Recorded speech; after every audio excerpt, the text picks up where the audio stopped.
Okay, welcome everyone to our very first session in our three-part series on what you need to know about food and land justice.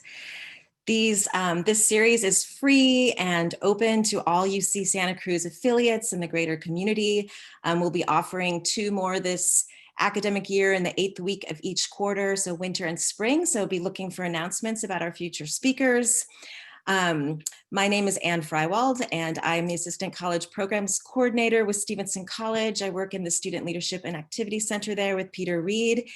And I have the pleasure of working with our moderators today, Asha Bird and Shania Andrews, as the core staff of the Stevenson Community Garden. And before I turn it over to them, I'm just going to say a little bit about them. They're in their 3rd year as core staff at the garden. They are both business management and economics majors, and they have had a profound positive impact on the garden in the last couple of years. Shania has been with us this whole time as our treasurer, writing grants and getting funding for us. And Asha has stepped into the events coordinator position this year after having been our crop and production manager for the last 2 years. So super happy to be here, love working with them. And before I turn it over to them as our moderators for tonight, I'm just going to say a little bit logistically that if you have any questions, we'll have a Q&A portion at the end of our talk for about 30 minutes. So we'll take all your questions then. Anything that comes up in the meantime, just go ahead and put it in the chat or write it down. And yeah, without further ado, Asha and Shania, go ahead and take it away. Perfect. Thank you for that intro, Anne. So a little bit about Karen. She is a farmer and community activist who is striving to make New York City a better place to live. As a community gardener and board member of the New York Botanical Gardens, she worked with Bronx neighborhoods to turn empty lots into community gardens. As an advocate and former president of the New York City Community Garden Coalition, she stood up and spoke out for garden protection and preservation. As a member of the La Familia Verde Garden Coalition, she helped to launch a city farms market, bringing fresh vegetables to the community. And you're muted. There you go. Karen is a board member of Farm School New York City, leading workshops on growing food and food justice across the country. She also worked with Soulfire Farm, an organization committed to undoing racism and injustice in the food system. Additionally, she collaborated with Why End Hunger, a grassroots support organization aimed at ending hunger. In 2010, Karen co-founded Black Urban Growers, an organization supporting growers in both urban and rural settings. And most recently, in 2019, she co-founded Black Farmer Fund, aimed at supporting Black farms and businesses with capital and resources in New York State. In 2012, Ebony Magazine voted her one of their 100 most influential African Americans in the country. And in 2014, was the recipient of the James Beard Leadership Award. Since retiring from physical therapy in 2014, Karen is co-owner and farmer at Ryzen Root Farm in Chester, New York, and will be sharing her Ryzen Root Farm trailer with you. Thanks for being with us, Karen. Yes, thank you so much, Karen. So to give you all just an idea of where Karen's coming from right now, here's the trailer for Ryzen Root Revolution. I'm not trying to be a good farmer despite being a woman. I am a good farmer because I am a woman. We've been planning this for years, literally years. That's a big piece of our farm. We all dreamed really big, and then we made it happen. We put them in the other day. See, now take them home. Yes, yes. Being women who have worked so long around food and social justice, being women who are diversified in many ways, I think it really brings the true meaning of what a farm should look like. Talking about doing this work as a Black woman is a little bit of a challenge for me because there's so much to talk about. There's so much history in terms of how the US government has used food to really shut down people of color in this country. When I grew up, we were on food stamps on and off. When you're in a survival mode like that, you don't have time to think about where your food comes from as long as you get something. I really believe in growing food, and it's a political tool for really bringing control back into our lives. 2017 was like a deep check-in. We were really asking ourselves, like, are we going to be able to continue this? When it comes down to we might not farm or we might farm, it makes it a lot easier to not grow sunflowers. Certain crops we were maxed, and then there were other crops that we didn't sell enough of. If you can't afford to stay in business, you can't do your mission. The conversation is that how, as a society, we become inclusive so that we can end hunger and poverty. Please join me as a person of color, as a woman, as a person that lives in the Bronx. Share with me the enthusiasm to make this world a better place. For me, farming is an act of defiance as much as it is an act of love. And having the right to grow my own food, to me, is the foundation of what democracy means.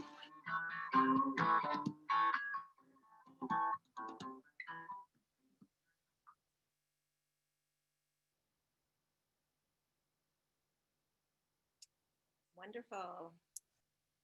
Great trailer, Karen. We're going to turn it back to Asha and Shania and to you. Yeah, so we just wanted to give you all a bit of background on what it is Karen does and where she comes from. We're going to turn it over to Karen to present on her background, and she's going to talk about food apartheid among many other topics. So take it away. Hi, everybody. Santa Cruz folks, I miss y'all. Been there. So I did the program, Jane did the program, Lori did the program. Big up. So we went from Santa Cruz program, we're bombing, folks. So I'm great to sort of tell my story about how I got started. But again, we're sending a lot of love back to Santa Cruz because the CASFIS program was a foundation for us to learn about organic farming and then taking that knowledge and coming back to New York City and really growing food. And so that's what we're doing. So I just want to say thank you before I start my presentation. So what I'm going to talk about is food justice more than just growing food and feeding people. And I want to just sort of start with food in general. So we talk about food, you know, food is something that we need to survive, but we never question the food system. Some of us never ask, where did the food come from? Who grew it? It was sprayed with pesticide or insecticide? Or were the people who were growing our food treated humanely? And so this is something that's really coming up now in the event that, you know, of COVID. So next slide, please. So I bring this slide to have this conversation because in 1996, the World Food Summit defined food security as existing when all people at all times have access to sufficient, safe, nutritious food to maintain a healthy and active life. So I want you to sort of think about that, because is that really true when there are people who will tell low-income neighborhoods and neighborhoods of color that if they want to be food secure, all they got to do is grow some vegetables, eat healthy food, give up soda and drink water and exercise. And then by magic, all of a sudden they're going to be healthy and food secure without really looking at the structural determinants that reinforce racism in today's society.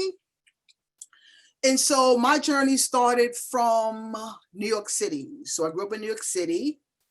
My relationship to food was that my mom was a good cook, 3 meals a day, but never questioned where the food came from, except that it came from the grocery store, department store. Never challenged the food system. And so, you know, I realized back then, so far away from the land, that a lot of our diet-related diseases, a lot of the things that we have within our city is because we've gone away from the land. And becoming a farmer was the furthest thing from my mind. You know, as a Black person growing up, can you imagine me telling my mom, And my father at maybe 15 years of age, guess what, I'm going to grow up to be a farmer. That wasn't happening because I was told that farming was slave work. And so why would I want to become a farmer? Why would I want to become a farmer or a profession that meant slavery, that was dirty, was menial labor? So I went the education route and, got an education and became a physical therapist, which I did for 37 and a half years. But there was something missing. There was something burning inside. And so next slide. And this burning was the fact that I had in 1985 moved to the Bronx. So if you look at this slide in the house in the background on the left. So I moved to the Bronx in 1985 and had a big backyard. And I decided I wanted to grow three things. I wanted to grow tomatoes, eggplants, and collards. I had to grow collards, y'all, because part of my culture. I wanted to grow eggplant because it sounds funky, like an egg on a plant. And I wanted to grow tomato. And I always tell this story because it was the tomato that changed my world, because it's like, wait a second, it grew on a vine. Now remember, it was supposed to be in a supermarket. And wait a second, it was red because prior to that, tomatoes were pink. And so seeing that it was on a vine, it was red, and I bit into it and I changed my world. Then I wanted to grow everything. So that's how I became interested in farming, but no training whatsoever. My parents weren't farmers. My grandparents weren't farmers. I had no training whatsoever. So I'm moving in this brand new house now across the street where you're looking at what's supposed to be a replica of those houses that you see. But when the developer got here, it became an empty lot. And so if you look at the next picture, can you imagine that at one time, New York City had over 15,000 vacant lots, mostly in low-income neighborhoods and neighborhoods of color. And then those that could move, they call it white flight. And those that could not move, stayed in. And I have this picture up because you know what, folks? I'm looking at this picture, which was taken back in the late 1970s. But as I travel around the country, there are cities, pockets of cities in Baltimore, Philly, Chicago, Oakland, that still have this sort of degradation, of empty lots. And so, back then I didn't think about it in terms of environmental racism, but, I look at that and I say, have things really changed? And so next slide. And so what we did was turn these empty lots into community gardens, folks. Yes, community gardens. Look how beautiful they were and they are. But back in the day, it wasn't about food. A lot of people think it was about food. It wasn't about food. It was us coming together, to change something that was ugly, blight, and making it beautiful. It was survival. So it really wasn't about food per se. And then, it was on one hand, good to do, but on the other hand, just think about, because in 1998, after all our struggle, then Mayor Giuliani, y'all, that's the one you see on TV now, wanted to auction off 100 community gardens. And I say that because land in a municipality has political consequences. And right now we're on the verge of talking about urban agriculture and land access and who owns land. So it's very, very important when we talk about land in cities to question who owns the land. And so that was the beginning of a community garden movement, fighting the powers that be to say, on one hand, if the city owns the land, who owns the land? We're the city. We're the ones that own the land. And so to come forward and so to develop that power of who owns the land is very, very important. And as many of you take that journey in terms of urban agriculture, be mindful about who owns the land. And if you're able to purchase land in cities, do it. That's the advice I would give you. Next slide. So for me, putting my hands in the soil sort of changed my life. And so while I was in the garden growing food, I couldn't keep out of my mind how I was hearing a lot of the social issues that were happening. And so I realized that for me, growing food wasn't enough, that I was hearing the social issues that were impacting food. No heat and hot water, type 2 diabetes, hypertension, asthma, unemployment, environmental racism, so many things that were happening. And I realized that, when people were talking about the food system, they were saying, that the food system is broken and needs to be fixed. So folks, how many of you, believe it or not, how many of you, raise your hand, y'all know what I'm talking about, when they say that the food system is broken and needs to be fixed? How many of you believe that? I know a lot of you believe that, because I at one time was drinking the Kool-Aid and used to believe that too, until I started peeling back the food system. And I'm saying, wait a second, we live in the greatest country in the world, where we grow enough food and we waste enough food, yet that food is not getting down to the people that need it the most. And so I realized that, wait a second, we need to talk about food in a way that shows the struggle that so many of us have in terms of the quality of food or fresh water, and still having those hard conversations. Because if we don't act upon these disparities, then what it does, it reinforces a food system that is dominated by a handful of people with power. Food alone has no power, but now has become a commodity and has been used as a tool for people to have power over others. So that question again, does the food system need to be fixed? I said, no, it needs to change. And I'll talk about that a little bit later. It is estimated that by 2050, folks, that we will have an additional 1 billion more people in the world. Most of the people will be in urban areas. And so again, has the land of milk and honey become the land of greed and money? Next slide, please. Because what has happened to our food system? Well, we've gone from diversity to monocropping based on a single commodity crop, such as corn and wheat. Farm subsidies, which was supposed to help the farmer back in the 1930s, has now become a cash cow and dumping ground for processed food, which ends up in low-income neighborhoods with no nutritional value. We've gone from local markets to global markets due to trade agreements, from home cooking to fast food eating, and from seasonality to growing all year round and eating all year round. I'm here in New York City, and it's my amazement when I can go into the supermarket in December and find watermelon and cherries. Something is wrong with that. So can we say we're actually much better off if we have a system that is less labor intensive, more efficient, and more specialized? Next slide. Which comes to the American diet, folks. This is the American diet. American diet, which was once plant-based, full of grains and fruits and vegetables, now animal-based.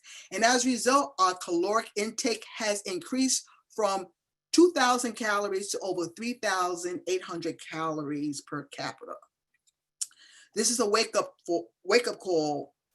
We need to understand that it's not about growing more food, it's about how to grow food more efficiently.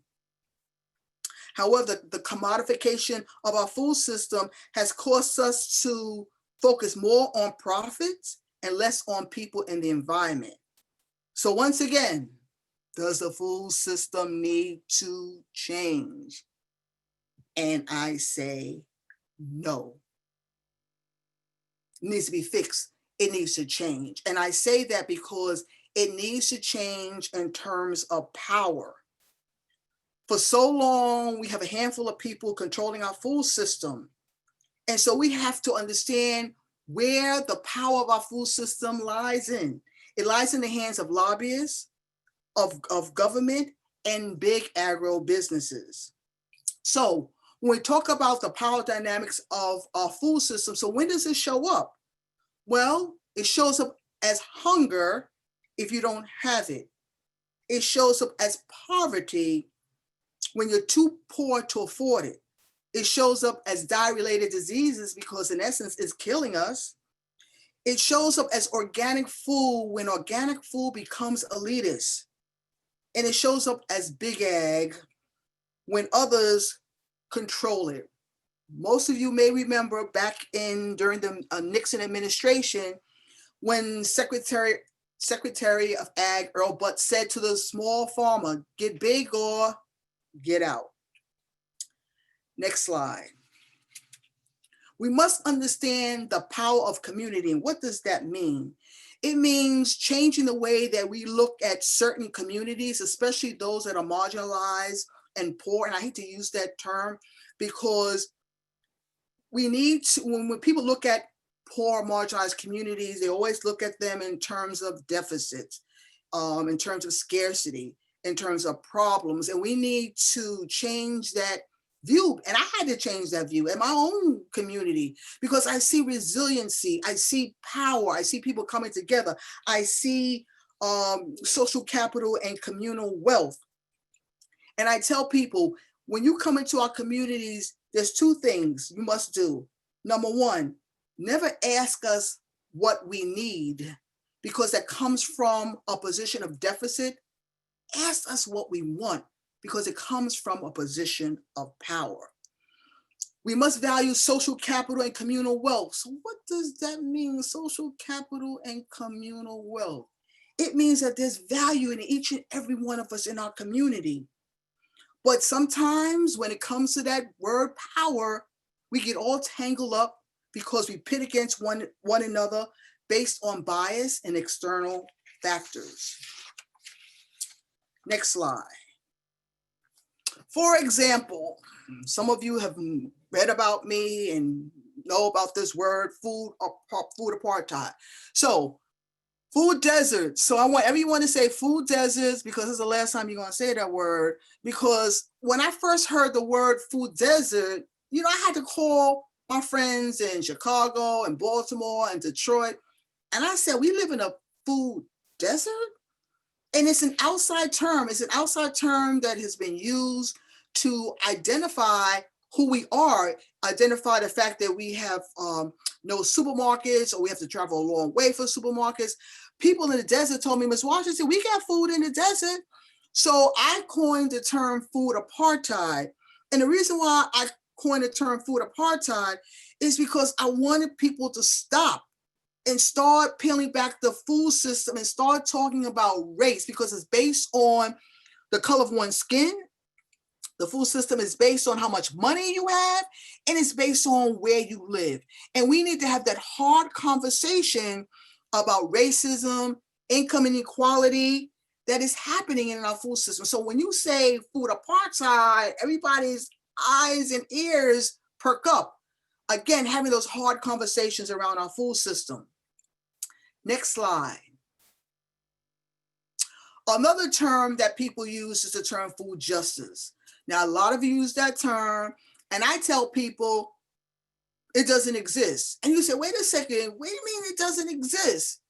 I said it doesn't exist because how many organizations, nonprofit organizations, have used that term food justice to pad their grants, their RFP, without understanding what it really means? And so if you look at this definition, it represents the transformation of the current food system, including but not limited to eliminating disparities and inequities.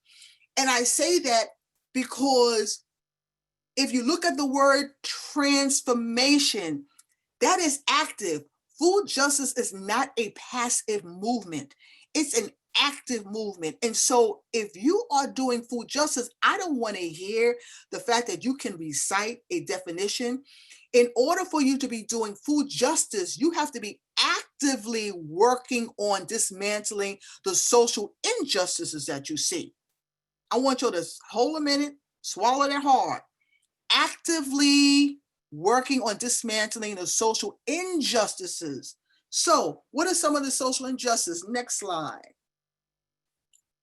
So some of the social injustice that we see is persistent on race, gender, and class inequalities. We see this time and time again. And for me, it's about people with power and privilege that have to speak up and speak out. And that's not happening when we talk about food justice. There are a lot of people with power and privilege that remain silent. They don't want to get involved. But you know what? In order for things to change, those people with power have to speak up and speak out. Next, lack of opportunity to be self-sufficient and self-reliant. What does that mean? I live in a low-income neighborhood in the Bronx. And again, people have this vision of trying to help people. It's all well and good. I know your heart is good. But at the end of the day, we have to stand on our own. And I say that because in the food system, it is common to find that we are inundated with food pantries and soup kitchens. And I'm talking about before COVID. In my neighborhood, you can go every day from Monday to Sunday and find a food pantry and soup kitchen. And I always wonder, when we talk about fixing the food system or changing the food system, why do we always work on the system and not on the treatment? And I got that from a healthcare professional, because if you continue to give people food, how are you going to end hunger and poverty? For me, it's about economic development, financial literacy, and education. I tell people, come into my community with job creation, ownership, businesses, ownership, entrepreneurship, how to invest, credit repair, all these things that we need to know so that we can become self-sufficient and self-reliant. And I say, you know what? That's hard to do, especially for nonprofits and a lot of businesses that make money on the backs of people who are poor and infirm. And I got to say that, because if we're going to get out of the situation of being poor and poverty, then it has to come with some sort of economic development. Another social injustice, land loss due to theft, racism, and gentrification. This is a hard topic to talk about because a lot of us are talking about reparations. Everybody getting crazy about reparations. And we need to have those conversations, because who owns the land? This country was built on stolen land, on the backs of indigenous people, backs of enslaved indigenous people. That land has been stolen from. And so we need to have that conversation about how people attain land. Even from my background, that hard conversation is like, people have been displaced. I had family members, a lot of us had family members from the South, but was displaced because of racist tactics, because of violence. And we need to have those hard conversations about land loss and how to repair that. And so when we start talking about reparations of land, we need to have that conversation on why land has been stolen from people. Have that hard conversation about how people who have land can sort of make that restitution of giving back that land, especially to organizations that are looking for land to farm. Again, the next one. Oh, wait, let me go back because I got to see the gentrification. All right, folks, I live in the city. I just don't understand the topic of gentrification, because this is what I don't understand, is how someone with privilege and power can come into a low-income neighborhood and go into an apartment building or buy a house and see people leave without questioning that. I tell a lot of my friends, when they say, well, we're trying to look for a place that, that's low rent. But the thing about it, if you come with your power and privilege and people of color are leaving, you got to ask that question. You just can't sit and just see people just leaving and figure that, they're leaving. I'm here to stay. It's up to people with power and privilege to talk about why is it that they go into communities of color and see people leave without questioning that. And that's when I talk about gentrification. I just want to know why people don't all of a sudden say, wait a second, why is everybody leaving without questioning that fact? And again, hard conversation. When people have power and privilege, it's hard to break. Social injustice, economics. I'm reading this book called The Color of Money. And I'm reading it because it talks about the wealth that has been built on Black people. How when, Reconstruction, how we were starting to build wealth, that 40 acres and a mule, and the banks refused to help, refused to give Black folks loans for housing, for land, even the GI Bill, even people coming from war, back from war, were never given the opportunity to get that GI Bill so that they can get that start of home ownership. But again, we don't have that conversation of why most of the people of color are in silos or in cities without the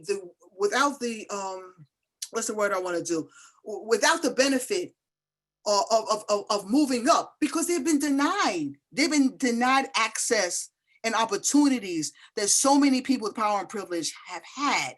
And so understanding that history that we don't talk about, the lack of understanding the historical content of trauma, and we need to talk about that, because even today, and I remember my day at CASFIS, the first time I came to CASFIS, coming from the city and looking out on that 9-acre farm and saying to myself, all of a sudden, all those feelings started to come to the surface.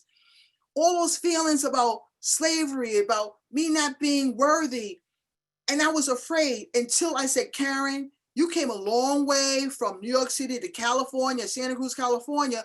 You have to fight your demons. And what I did is I went to the farm and I put my hands in the ground and instantly felt that connection of belonging. And that's what made me get through CASFIS. But again, you don't think you have that trauma was there. And the last thing about social injustice is power. And again, that 5-letter word that means so much when we talk about power, that people have power over others. Next slide. How am I doing with time? I'm okay? Because I'm going. All right. The next phrase that people use is food sovereignty. Oh, wait a second. So it went from food deserts. Okay, I know about food deserts. Let me write that in my RFP, in my grants. I'm going to go to food justice. I'm going to work on food justice now. Wait a second. I'm now going to use food sovereignty because I done moved up from food deserts to food justice, food sovereignty. And I said again, co-opted, doesn't exist. First of all, let's get credit where credit was due. Food sovereignty started in the global South. The global South, by peasants and indigenous people who have been fighting for sovereignty. For sovereignty in terms of controlling their destiny, controlling their food, their land, where they live. Food sovereignty is the rights of people and governments to choose the way food is produced and consumed in order to respect our livelihood, as well as the policies that support that choice. Woo! Food sovereignty, folks. It's a way of getting equity.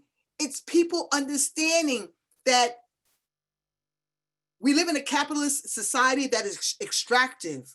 And what food sovereignty is trying to gain that power from people who for so long have power over, and taking that power back from them and putting it into the hands of the people, putting it into the hands of the people. And so people are fighting for it because to own your own land is powerful. To be able to control the food that you grow is powerful. And so for so long, we've had outsiders coming in, telling us what to do, where to live. And what food sovereignty does is put the power back into the hands of people who have been marginalized by those who've had power over them. That's where it lies. But power is hard. It's a drug. People with power, they don't want to give it up. But I tell people 3 things. Either you're going to share it, you're going to give it up, or it's going to be taken away. And that is a new revolution. So let me take a breath because, you know, it gets crazy. And we have to understand that when we talk about this food system, we have to understand that it is a food system that is dominated by white privilege and wealth with a historical frame of power over. And the people with power has to acknowledge that power. You have to acknowledge that power. And what are you going to do with that power? Either going to give it up, share it, or it's going to be taken away. So what must we do to change the food system? First, we must recognize where the true power lies. The true power, folks, lies within communities. More now than ever, this pandemic has shown who the essential people are. The farmers, the farm workers. I hate the word farm workers because really, aren't they farmers that work? They're not farm workers, they're farmers that work. Grocery stores, these are the essential people. And now we're understanding what it means, the food system, how essential the food system is for all of us.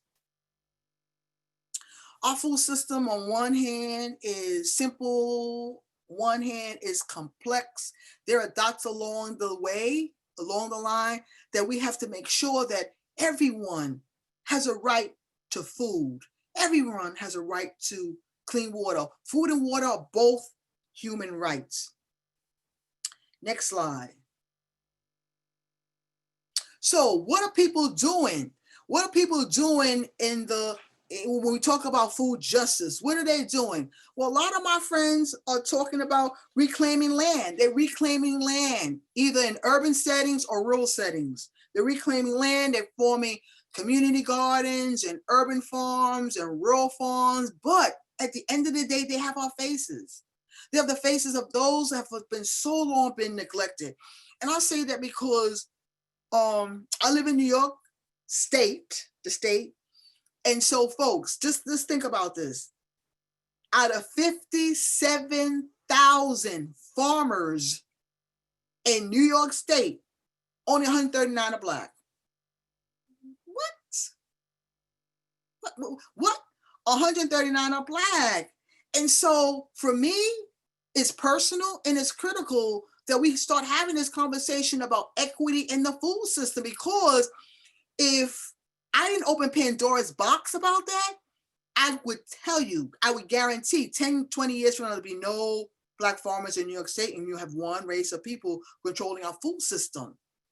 And if you look at states along, and I want people to look at their census of how many Black and brown farmers that they have, and find that the numbers are low and that the amount of land is low. And we have to sort of change that. People are coming together because they need to grow food that's culturally appropriate. Stuff that sometimes you can't find in a grocery store. You got to grow that popular popiche, tomatillos, those collards, those kales, those yams, all those things that people are familiar with. Because sometimes you just cannot find that in a grocery store, or you got farmers that don't want to come into our neighborhoods. Y'all know what I'm talking about. They don't want to come into our neighborhoods, or if they form CSAs, it's so expensive that we can't, unless someone gives a grant or someone puts in money, that people can have food. But you know what? Again, the CSA has been co-opted too, because John Watley was the person that invented the CSA, a Black man. He was the one doing farm shares, but again, our history has been taken away from us. Developing a curriculum that has our voices. For instance, you know, as a farmer of color, I would go to conferences and workshops, and I would sit in the audience, and there would be thousands of people, and everyone would say the conference was excellent. And I would look around and I say, how is it excellent when I only see 5 people that look like me, right? And then they sit there and have people talk about agriculture, and I'm saying to myself, where is George Washington Carver in the conversation? Where are people in the conversation? Where do I fit in the word of agriculture? Where is my culture in that word agriculture?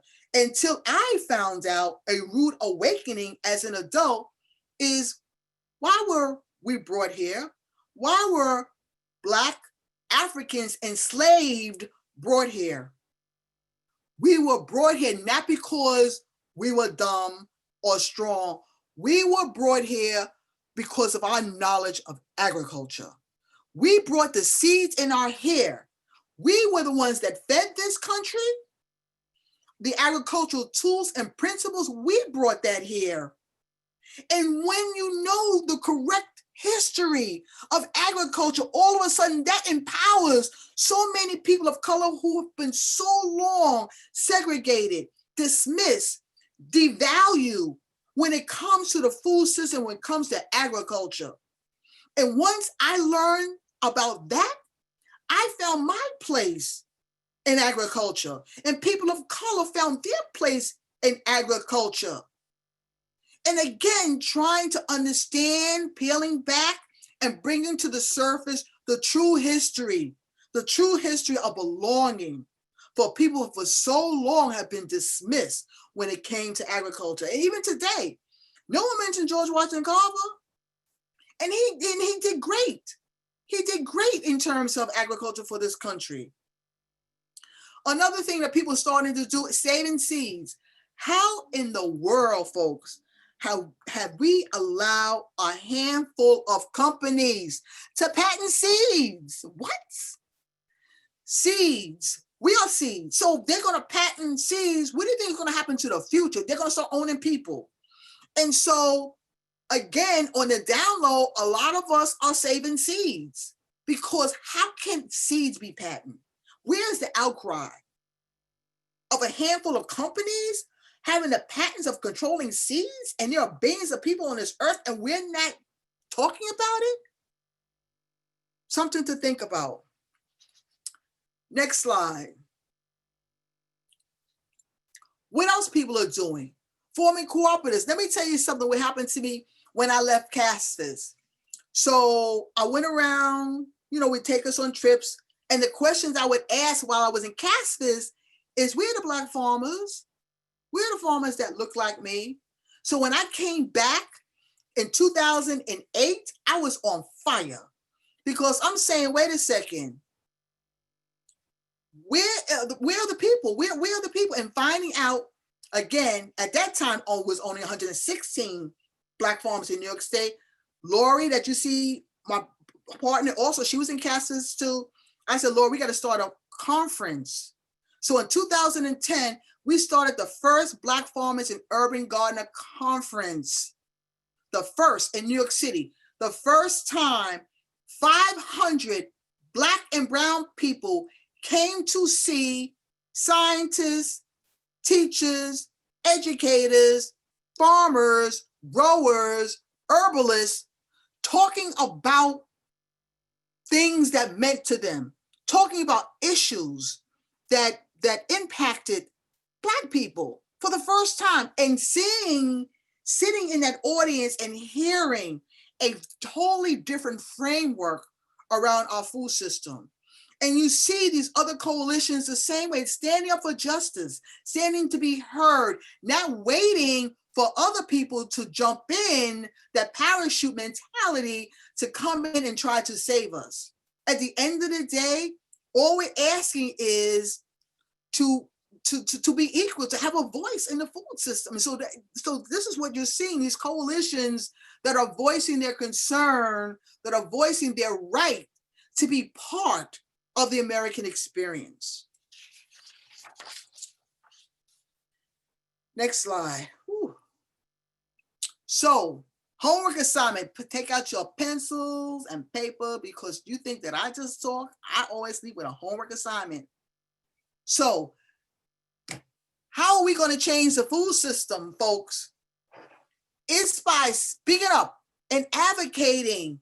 Right now, we know the support of farm workers, restaurant workers, and grocery stores, because all of a sudden, they're essential workers. Why? We should always have their back. So support those that are working on access to land and affordable housing. One thing about urban agriculture, it was always land versus housing. And believe it or not, the same people that want affordable housing are the same people that want to have access to land. And so the two work together, the same people. Open again to the idea of reparations. Don't be afraid of it. Start having those conversations about how did your family get that land? Track that history on how your family got that land. Questions that people don't want to talk about, but we need to have those hard conversations of reparation and land. Demand food that is healthy food, not food, but healthy food and clean water, because both are human rights.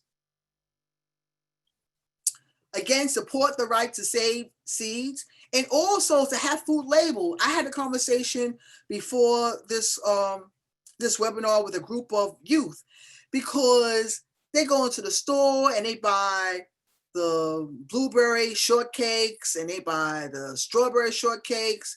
And I told them, I said, read the ingredients. And they can't even pronounce the ingredients. What, 20 different ingredients that you can't pronounce? And at the end, maybe some strawberry extract and with dye.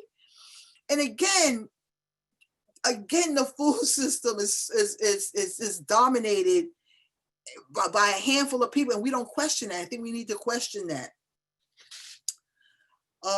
Next slide.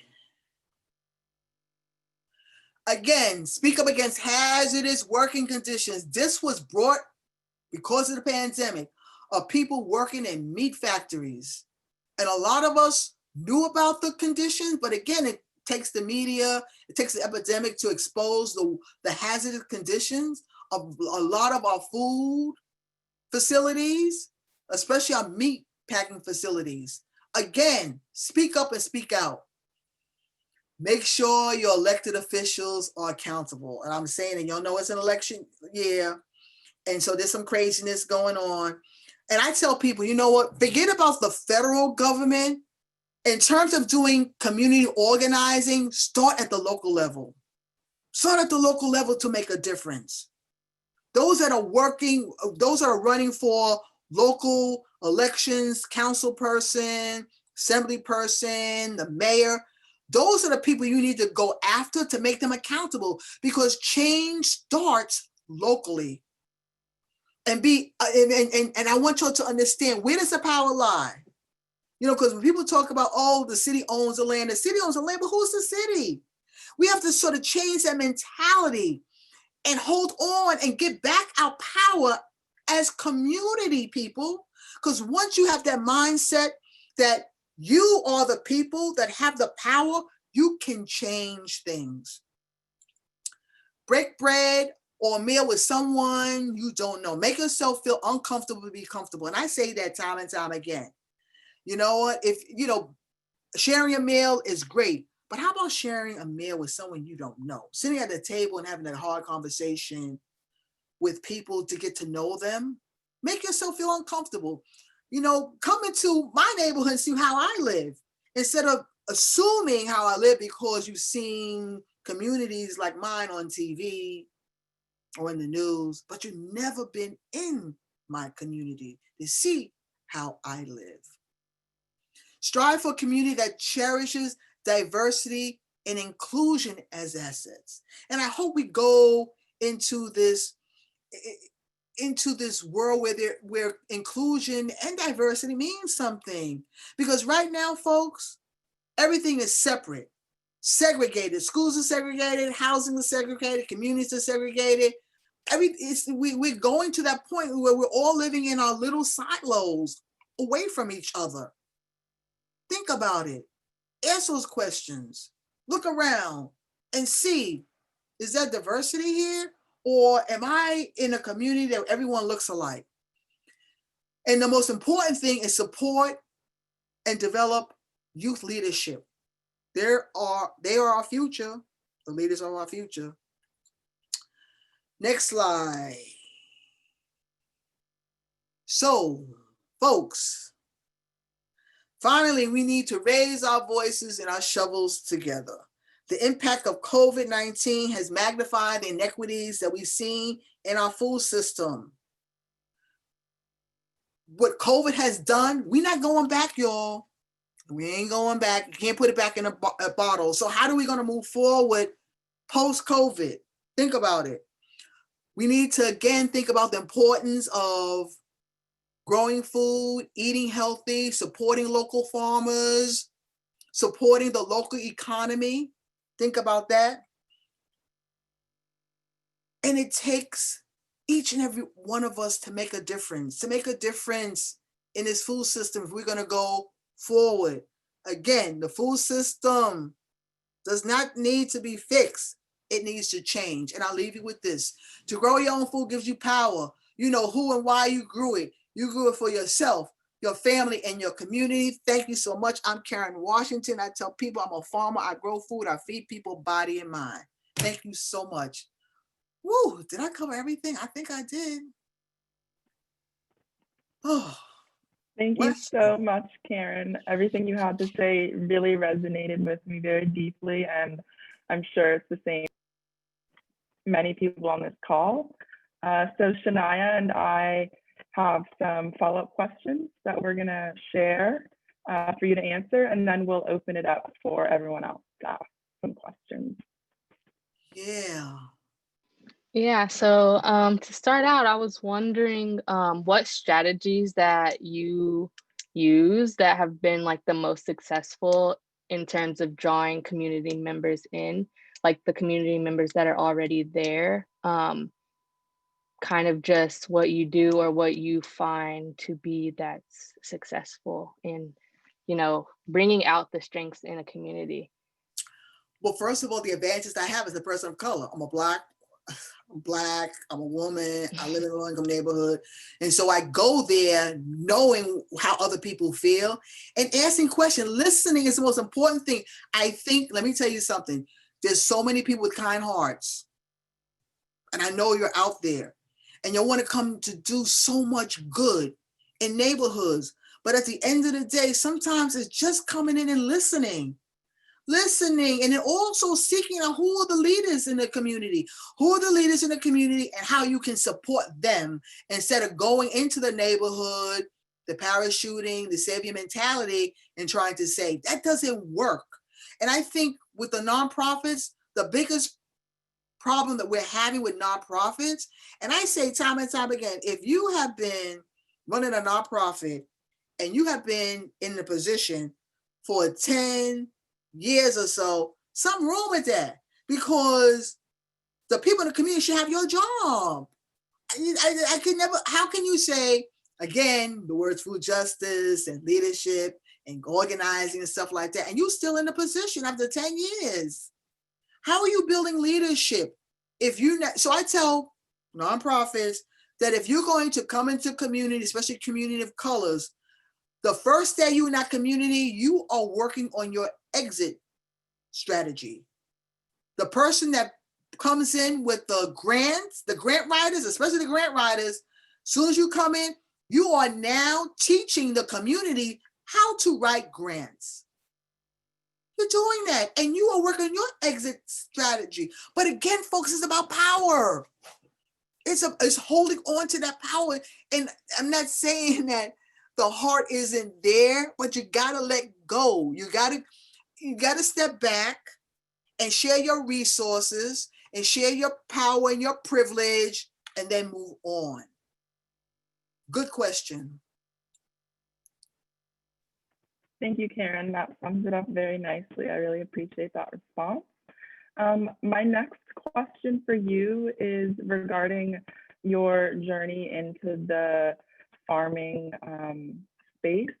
So I'd like to ask, what was the biggest struggle on that path and how did you overcome it?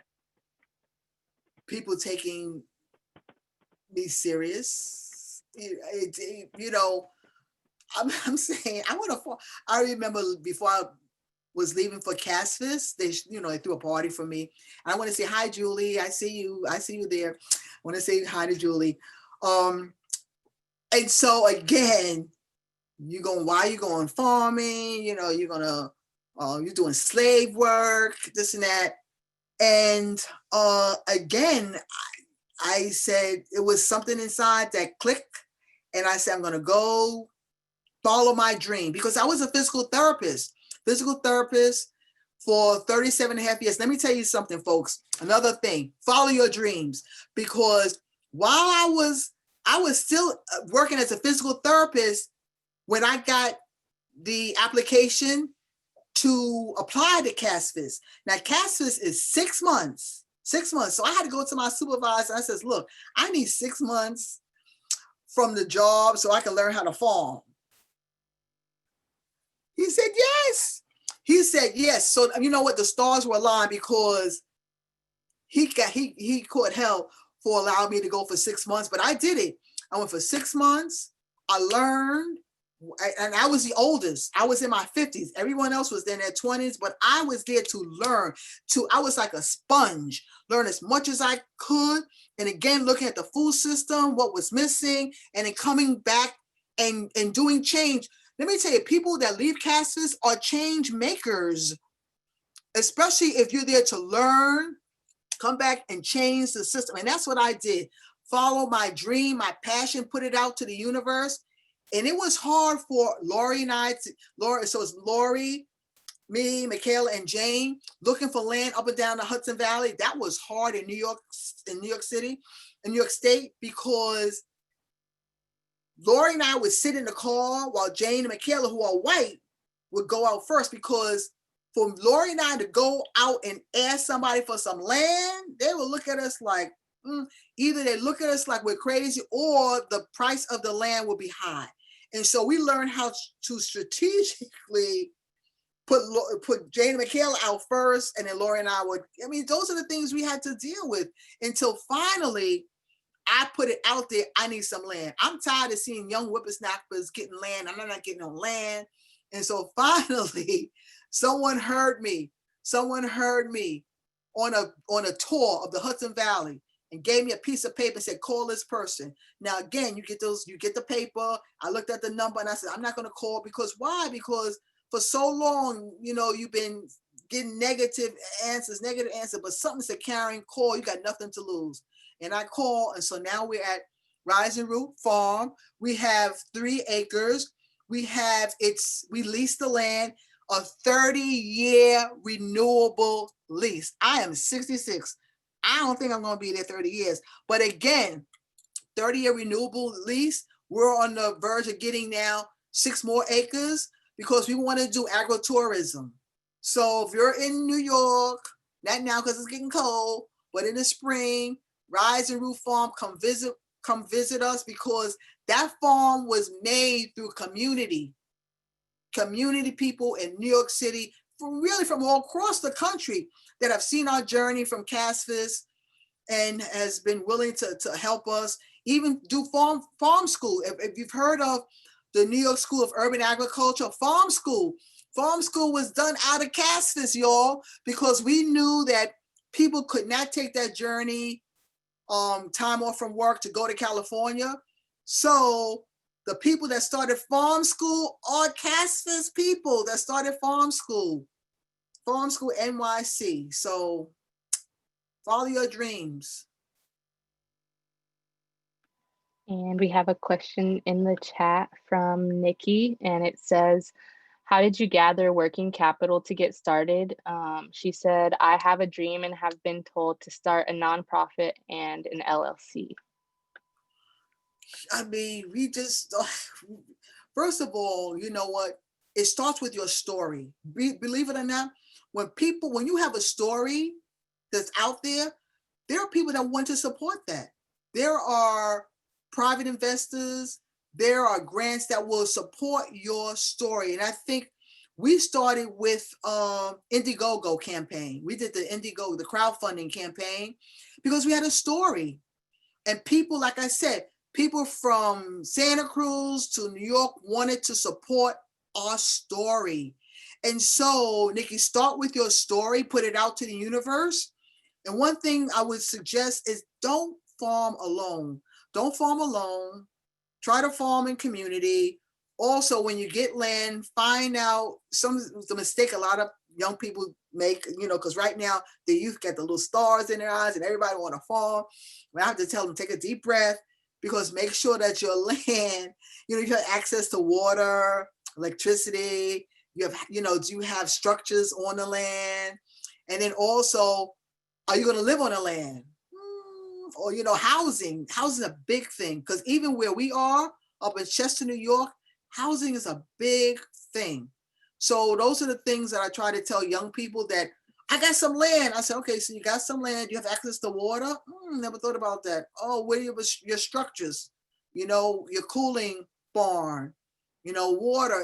It's just a lot of things that you got to think. Storage, your tractors, a lot of things you got to think about that a lot of people don't think.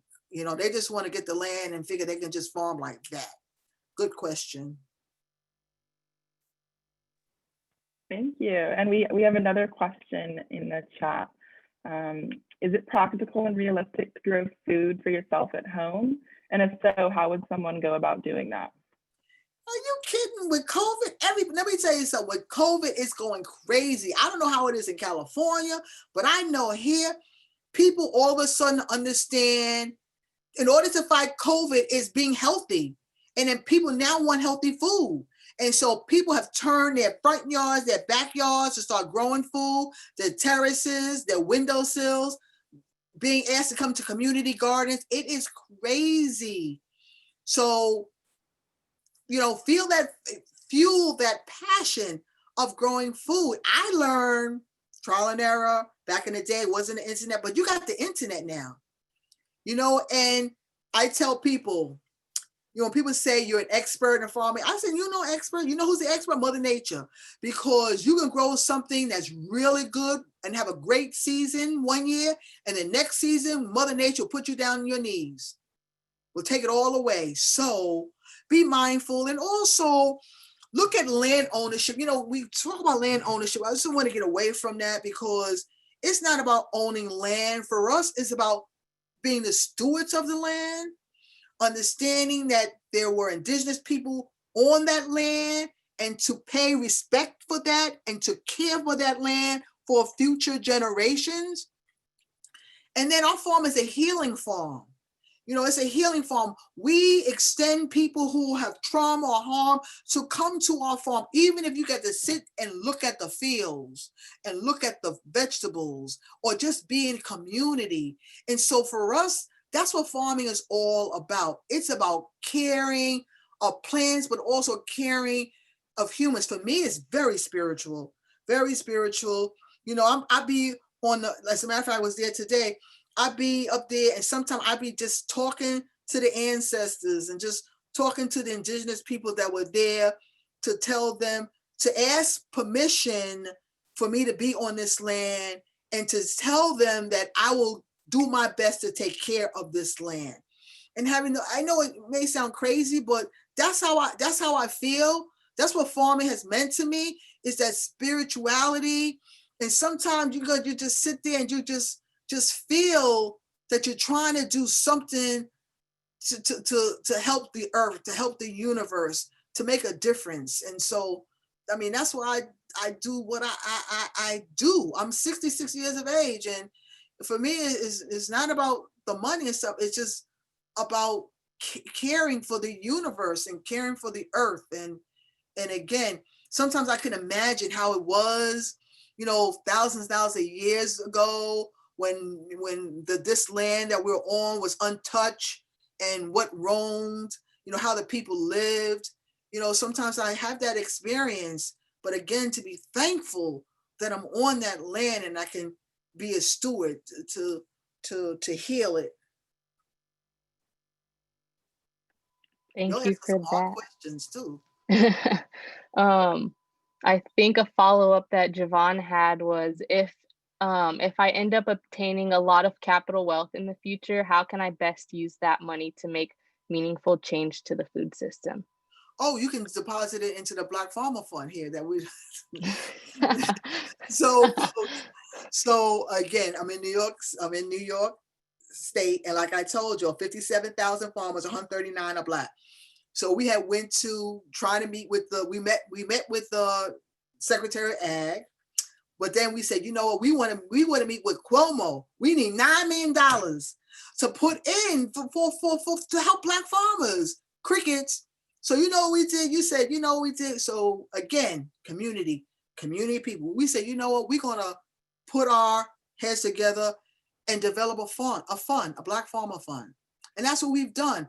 And with the Black Farmer Fund, what we're trying to do is create money for Black farmers and Black businesses. And the money that we've gotten so far are from individual people and investors that understand that all of a sudden, I don't understand Black Lives Matter, but they understand the inequities in the food system, and it needs to be a just food system.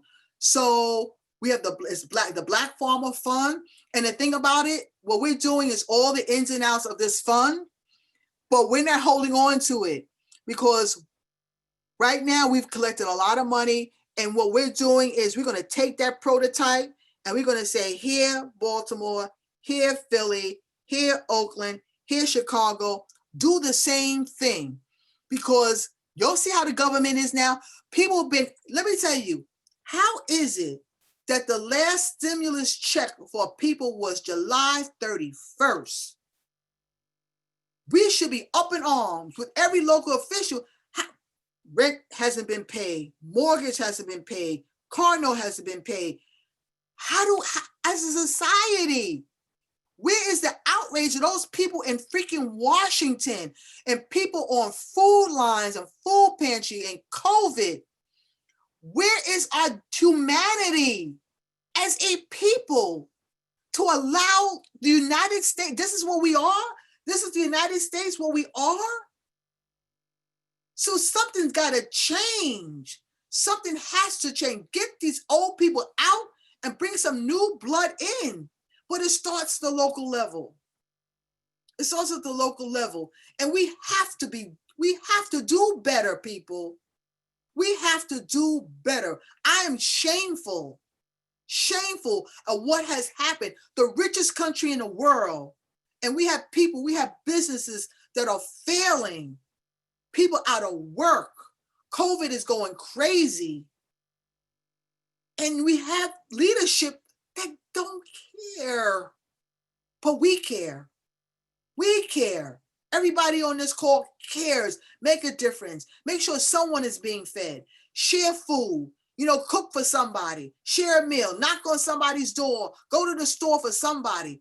We can make a difference instead of waiting for this government to fix things.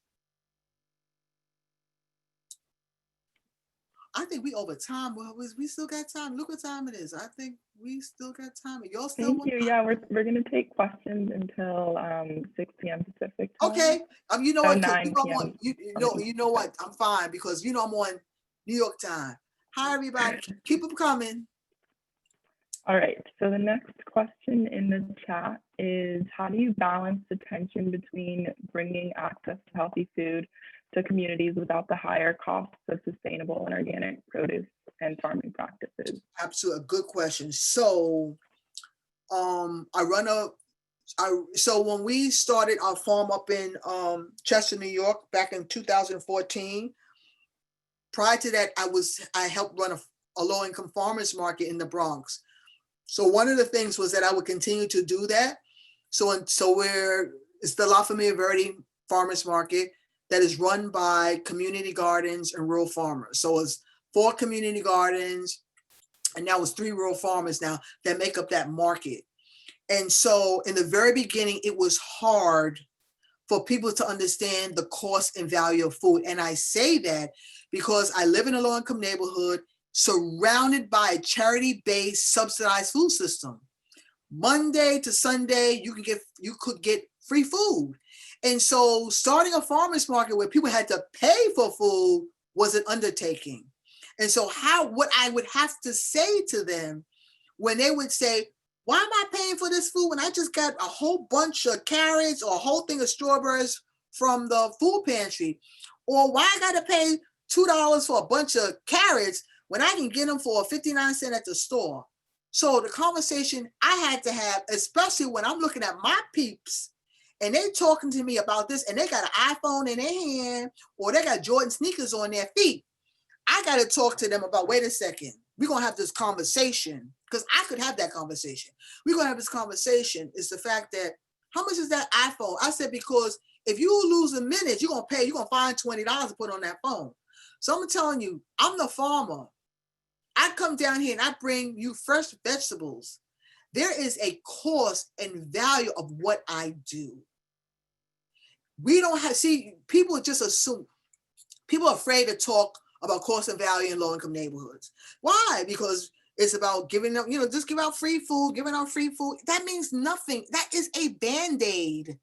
How do you get people out of poverty? Again, making them understand how the food system works. That charity-based food system that you're getting keeps you down. It keeps you, it just occupies space. It keeps you dependent. It's like you're hooked on a chain, and and you're never going to break that chain until you realize how it is to be self-sufficient and self-reliant. So the conversation I have with them is that there's a cost and value. I'm the farmer. I got to pay rent. I got to pay gas. I got to pay toll. I got to feed my family in order for me to come to continue to bring fresh produce. Conversations that they're not used to having. Who is talking to them like that in low-income neighborhoods? No, but I am. And so now people understand, even if they have to pay with their coupons or EBT or something, you got to pay. Now, one thing, no one goes away hungry. Now, if someone comes and says, Ms. Washington or Miss, I just got, out of the hospital, I just lost my job. We say, here's a bag, take whatever you want. Yesterday was our last day at the farmer's market, so we gave everything away free. We couldn't afford turkey, so we got some chickens. We gave everything away food free as a thank you to the community. That farmer's market is a community market because we live in a community and they see our faces. And sometimes people don't have their money, they don't have their checks. Who cares? We say, take it, see us next week. How can you deny someone who's hungry? You can't do that. But a lot of farmers markets, you can't do that. You don't pay, you don't get the food. But in our farmers market, because we know what hunger and poverty looks like and feels like, we do that. We do that. So, and I love the farmers market, and we have fun with the customers, because like I said, it's their market. That's amazing, Karen. Another question from Christy. She asked, do you have a waiting list for plots? Now, y'all know we gotta wait. It's all over the city. I'm pretty sure all over the nation. People, listen to me. What this COVID has done, y'all, is people understand the relationship between food and health, and they want healthy food. They want to be healthy food. They want to be able to grow their own food. And yes, it's crazy. Now it's getting cold now. Now it's getting cold. But again, every spring the juices flow, right? You get the magazines, the brochures in the mail. Come February, everything looks good. You go through the catalog and you go, what you gonna grow? This, so it gets crazy. And then you get that fever about wanting to find something to grow. But a lot of people now are growing front yards, backyards. And also, folks, we have an aging population. And so sometimes you could ask a homeowner if you can use their backyard or their front yard. Two things. Benefits, you take care of their front yard, their backyard. And secondly, you get food and you give them food. Sometimes we got to think outside the raised bed. Sometimes people figure, I don't have land. Yeah, but your neighbor may have land. Someone down the block that has a house may have land. And ask if you can grow food in their front yard, their backyard. It's a win-win situation for you and the homeowner, especially elderly homeowners. They're looking for someone to take care of their backyard. And I learned that as a physical therapist. When I would see my patients, I did home care. So, I would tell them that I'm a farmer, oh, Ms. Washington, and I go in there and I would go as part of the treatment. So let me see your backyard. What? It is full of weeds? So, I would go in there and fix their yard, take out the weeds and put some plants and stuff like that. I enjoyed stuff like that. I had a great time with my patients. I loved my patients. They loved me too. really great that you have such a diverse background in your career path. I had a great, let me tell you something. I love being a physical therapist because I got a chance to hear stories. Folks, storytelling is so important. So I would go there and I said, I'm a farmer, I'm a gardener. Oh, Miss Washington, how could you? That was so hard work. I hated it. But when I started talking about the food, I said, I'm doing some collard greens and stuff like that. I got some chicken eggs. I'm going to fix. Oh, Miss Washington, you're right. You know what? My parents lived till they were 100 years old, never sick a day in their life. We didn't go to the grocery store. We didn't have any drugstore. The medicinal plants would fix all the ills that we had. Having those conversations. And they said, Miss Washington, look at me. I'm 70 years of age. I now are hooked to the machine, or I've lost a limb, or I've had a stroke. All these things, all these dye-related diseases I used to see. And guess what the treatment was? Medication instead of healthy food. And I said, wait a second. So I would bring them healthy food and talk to them. I was the type of therapist, I was a holistic therapist. Because even though I knew my job, when I did my initial evaluation, I walked in, I said, I need to see your medication. And then I said, I need to go to the kitchen. Ms. Washington, you're the therapist. You're not supposed, I said, because I'm going to treat you if I don't see what's in your refrigerator and in your cabinet. You are diabetic. Why you got tons of soda in here and ice cream and cake? Now, you know better. And I would preach like that, or open up the cabinet and see potato chips and all candy from Halloween and stuff like that. Oh, Ms. Washington. And I would try to say, how are you going to get better? You are diabetic, or you had a stroke, you are hypertensive. And so that's what I did as a therapist. And sometimes I had patients when the aide didn't show up, I'd go to the grocery store, buy their food, and then come home and fix their food. They cook their food for them. Because I always looked at my patients like family. Like, how could I go into a patient's house, they had no food, or the aide didn't show up, and I know they were human beings.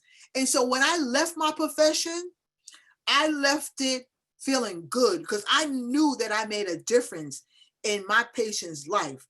And I made a difference, not because I was there to restore function, but I was there also to be human.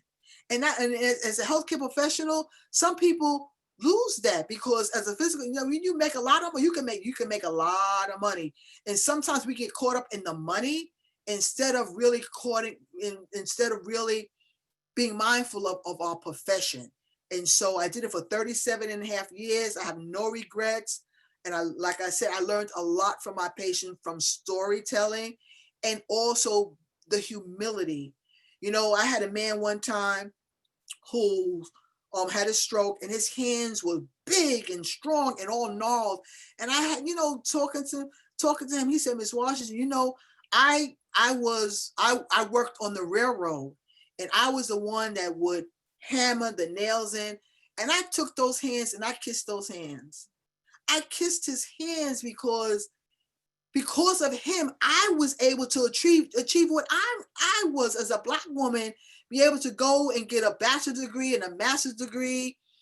And so those are the things of the elders. Those are the things that I cherish the most, that storytelling and how they made a way for me to be who I am. The sacrifices that they went through, the racisms and stuff that they went through, so that I could stand as a proud Black woman, and have freedom to say what I have to say. And so, I learned so much by that profession, and it made me be the person that I am. And I sort of transferred that to the plants that I tend. So you'll have a whole autobiography now. I don't need to write a book because I gave you all the gems and secrets and stuff of my essence. We do have a few more minutes, maybe for a few more questions. Okay. I can read the next one. Do you aim in allowing communities to have ownership of their food only within their own community? Or do you aim to work your way up and have people of color be some of the ones in power of our food system in the entire country? Since having this much power could lose the sense of community, and community is important. You have to understand why are you doing the work? You know what I'm saying? You have to understand, are you doing the work to make money? Or we have to be very careful when we talk about changing the food system, because what do? We sometimes replicate the oppressor, right? We tend to forget, all of a sudden we got land, we replicate the oppressor, we fall into that, or we repeat the extractive system of capitalism. So you have to be mindful about, why are you growing food? Are you growing for yourself? You're growing to make money? What are your intentions? But you got to be mindful, at the end of the day, if you're growing food with the intention of feeding people, fine. But also you can feed people and make money too. Because our farm, Ryzen Farm, we are a for-profit farm. We're not a non-profit farm. We are a for-profit farm. We are out there to make money because we want to make sure that the farming is profitable. It is hard. Our first year, we paid ourselves $1 an hour, $3 an hour, $8 an hour. I think this year we're up to $10 an hour. Yay, paying us. But the people that work on our farm, we pay them $12 an hour. We just had a conversation. We're going to up that price to $15. They make more than we do, but it's a conscious effort to make sure that they get paid more than we get paid. But again, what are your values? Why do you farm? That's a question you need to ask. Yeah, I totally agree with that. We have our last question, and it will be coming from Sarah. And her question is, how do you suggest those with privilege share their privileges to the disadvantaged? You listen to me. It has to come from the heart. You know what I'm saying? People with power and privilege, and sometimes I'll say this. So I get a lot of requests from a lot of college students. Can I interview you about hunger and poverty and about social justice and stuff like that? And so I said, you know what? Why don't you go back into your community, your affluent community, and start having those conversations? I want people with power and privilege to go back to their community and start having those conversations about why in the greatest country in the world we have hunger and poverty. Where do we get our land from? How do we obtain wealth? What are we doing to help people who are less fortunate than us? Those are the conversations I want people with power and privilege to have within their communities, instead of coming to me and trying to find it and trying to get your answers. I can't help you with that. That has to come from within you, to turn the tables and go into that uncle that that aunt that that got those views. That the reason why they're like that because what, they didn't put up from their bootstraps, and but look how I made it. Wait a second, honey, there were a lot of laws and there are a lot of institutions, a lot of things that prevent Black people and brown people from achieving wealth. Things were stolen, laws were Black codes, and laws were racist. There's a lot of obstacles on why there are a lot of people who are in poverty. I tell people, give me 3 things. Give me opportunity, give me land, give me capital, and people that were once deemed powerless become powerful. Easy. Those 3 things, easy. Thank you so much. That's awesome. Said a lot. Y'all have been the best. Thank you. I didn't think I'd get through this, but I did. Thank you. And I tell people the only reason why I'm here is because somebody reached out to me. Somebody reached out to me and asked me to be here. So think about that. When who's missing? Who needs to be at the table? Who needs that seat at the table? And I said, you know what? If you're not going to give me a seat at the table, I'm going to make my own seat and my own table. I'm not going to be waiting to be asked at some table. Happy holidays. Love you all. This was the best. Thank you so much, Karen. All we right. really Bye, appreciated having everybody. you. Julie, good to see you. Julie. Let me tell you about Julie. So when I first, again, I'm in CASFIS and I'm nervous. This woman came up to me with open arms to welcome me as a newbie in Santa Cruz. And I've never forgot your kindness, Julie. Never forgot your kindness or what you've done. And look how I become. Karen, it was my privilege. And I'm crying. See, that's the kindness coming out. You know what I'm saying? As a white person approaching a Black person, you know, who was knew nothing about Santa Cruz, and her kindness to come to me, to make me feel welcome in a place that I knew nothing. You don't know Santa Cruz. Santa Cruz can be very affluent, you know, to make me feel human. And I'll never forget her kindness. And I've been back to Santa Cruz several times. Every time I come back to Santa Cruz, who do I bump into but Julie? But again, someone coming out of their comfort zone to approach somebody who is different to make them feel welcome. And so thank you, thank you, thank you. Bye, everybody. I got to go. Bye. Thank you so much. Bye, everybody.